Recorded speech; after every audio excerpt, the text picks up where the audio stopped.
Okay, so we're going to be talking a lot about who's going where for UFAs, and I've talked about the bigger names, but there are some interesting guys who are upcoming unrestricteds, and I wanted to talk a little bit about them, and I've got their age on the board.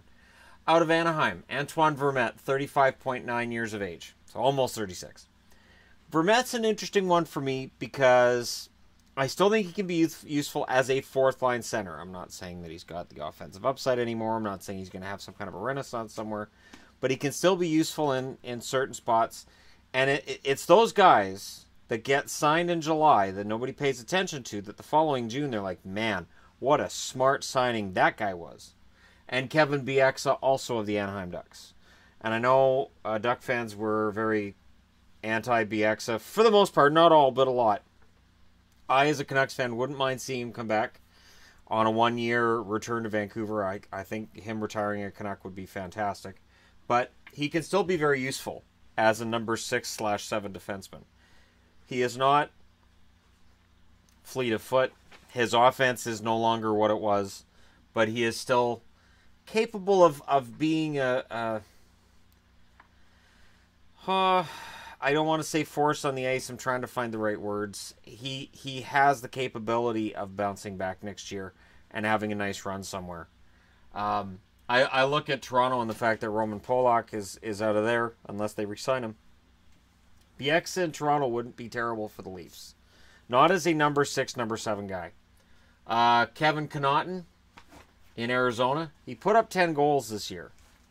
And honestly, at 28.3 years of age, I think somebody's going to give him a shot. I don't know how much they're going to give him. I wouldn't be surprised to see him circle back and end up with Arizona again. But he's a half-decent defenseman. And again, I'm not talking about like big star players, because we've talked about the big stars and the big names. I'm talking about the guys that you don't hear about. Like Tim Schaller in Boston. I like Schaller. Took a while for me to get one over to him, but I like Schaller, and I'm kind of surprised that we're up to June 26th and they haven't just thrown him $650,000 and keep him around. He's a decent fill-in bottom 6 guy, and wherever he ends up, I think he'll get another NHL job. Again, there's guys on this board that may end up in Europe. But Schaller, I like him, and I think he's a useful utility guy. Andrew Hammond. So he's 30 years of age, which is old for skaters now. Not old for goaltenders. Had kind of this big moment in this past playoffs, and showed that at an NHL level, he may still be better than he is at the American Hockey League level. He went on that huge run for the Ottawa Senators some years back that everybody kind of remembers, the whole hamburger thing and all that. He is still capable of being a half-decent backup. You look at a guy like Peter Budaj, he was left for dead in the minors, and then he came back and had a decent couple of years as a backup. I think Hammond could do the exact same thing, given the right scenario and the right surroundings. Greg Pateryn in Dallas.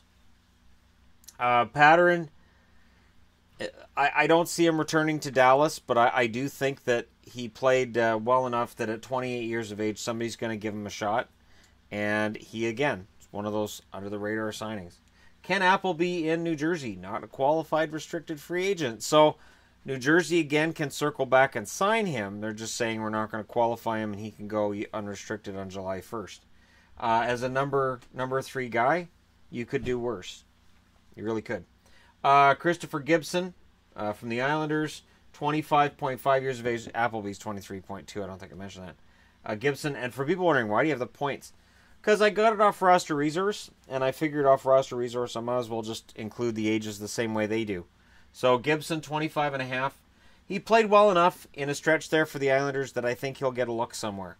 Look for somebody who's looking strictly for a backup.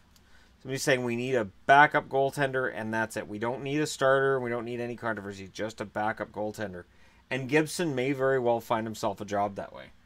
Matt Reed out of Philly, 32 years of age.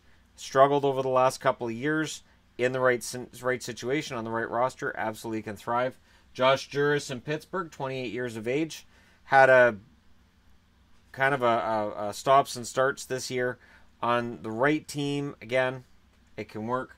Yannick Hansen, 32.3 years of age. He is past his prime, I will admit, and at best he's a 15-goal scorer. But You know, as much as I enjoyed him in Vancouver, it was a really rough run in San Jose. And I don't think he was ever comfortable there. I think that if there's a team that gives him a shot at a contract, I think he could honestly surprise people. Leo Komarov coming out of Toronto, 31.4 years of age. Komarov is one of those guys, too, that I enjoy Komarov. Now, honestly, if he got signed by Boston, that'd be kind of funny. Just for Komarov and Marchand in the same dressing room, that would kind of be a fantastic thing. And I'd love to see that happen. That being said, I think that Komarov in a bottom six role for a contending team won't hurt them. Darren Archibald is still out there without a contract. He's 28.4, so 28.5. I'm surprised that the Canucks haven't re-signed him. He's a pretty decent bottom six guy who, as the year went along, got better. I remember in the preseason watching him, and I didn't think he was that great. And then he had his first couple of games, I thought, eh. But yeah, towards the end of the year, he was pretty good. Decent physical presence in the bottom six. I don't know how much offense there is there, but I do think he'll find an NHL job. Lucas Biza had a decent run for Vegas. Was not great in the playoffs. Not surprised they're cutting him loose. But there's somebody somewhere that needs defensive depth. And as long as you don't mind not getting any offense from the guy, and as long as you got somebody there too that can maybe cover up for a couple of little errors here and there, it can be all right. And I'm surprised Jay Beagle hasn't been re-signed by the Caps yet. That could change between now and July 1st. But Beagle, yeah, 32.7. That's a little old by today's NHL standards. Remember, most of the NHL's 26 or younger. But Beagle showed in the playoffs that he's still a useful, again, bottom six guy. So again, there's no huge stars on here. But these are guys I look at and I say, they're under the radar. And a year from now, we could look at a team picking up guys like this and say, wow, that was so smart. Look at the Caps this year with Devontae Smith-Pelly, Alex Chason. You pick up these guys and nobody says much of anything other than, oh, wow, they're really desperate. And a year later, they can look genius. So let me know who you think is an under-the-radar, unrestricted free agent we're not talking about that we should be, or just somebody that has been talked about that you think is really going to surprise somewhere once October hits and they're with a new team. Be interested to know your thoughts. Hit like and subscribe if you're browsing your way through you just happened upon this video. I'll talk to you again soon.